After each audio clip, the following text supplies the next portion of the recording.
សូរិយាជារៀងច្រៀងរឿងក្នុងចិត្តជារឿងពិតមិនមែនគិតបំភ័យជាកូនអ្នកក្រខំប្រឹងត្រដររាល់ថ្ងៃរហូតដល់បានជោគជ័យខ្លាចខ្លួនជាគ្រូបងរៀនពុកម៉ែនៅផ្ទះជាព្រះដឹកនាំភ្លឺឲ្យពីពើខិតខំតស៊ូប្រឹងរៀនស្វែងរកចំណេញឲ្យមានតម្លៃជាស្ពានចង់ឃើញកូនមានបានរស់នៅសុខសាន្តតរៀងអើយជាគ្រូបង្រៀនលំសំលេងនៅក្នុងថ្នាក់ហត់នឿយកាយក៏លេបជាងថា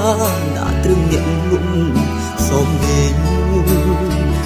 យកបទពិសោធន៍ជូនឲ្យសឹងខំប្រឹងប្រែងពេលខ្លះជាទូសំដែងបញ្ចូលអារម្មណ៍សំសៀវភៅលះបង់ចិត្តកាយផ្លូវឆ្ងាយខ្សែជីវិតដោយការពេញចិត្តរឿងរ៉ាវពិតអ្នកនាំភ្លើឈឺក៏មិនឈប់ព្រឹកដល់ប្រុសលុបខ្លះយប់ជ្រៅចង់ឲ្យសឹងមានគោលដៅទទួលជោគជ័យគ្រប់គ្នា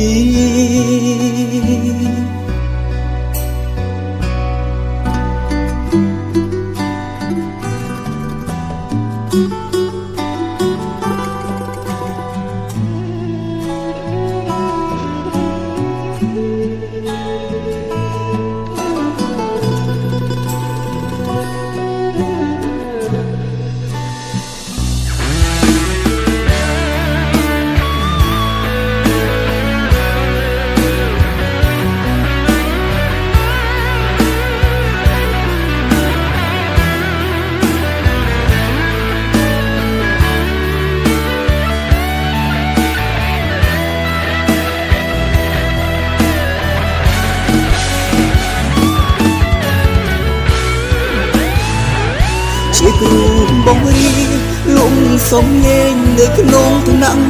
ហត់នឿយកាយក៏លេបជាងថាដាក់ត្រឹមអ្នកមិនសំលេងយកបទពិសោធន៍ជូនឲ្យសឹងខំប្រឹងប្រែង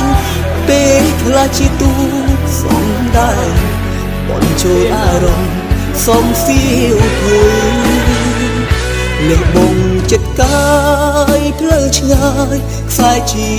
វិតដោយការពេញចិត្តរឿងរ៉ាវពិតអ្នកនាំភ្លើឈឺក៏មិនឈប់ព្រឹកដល់ប្រុសលុបខ្លះយប់ជ្រៅចង់ឲ្យសឹងមានគោលដៅទទួលជោគជ័យគ្រប់គ្នា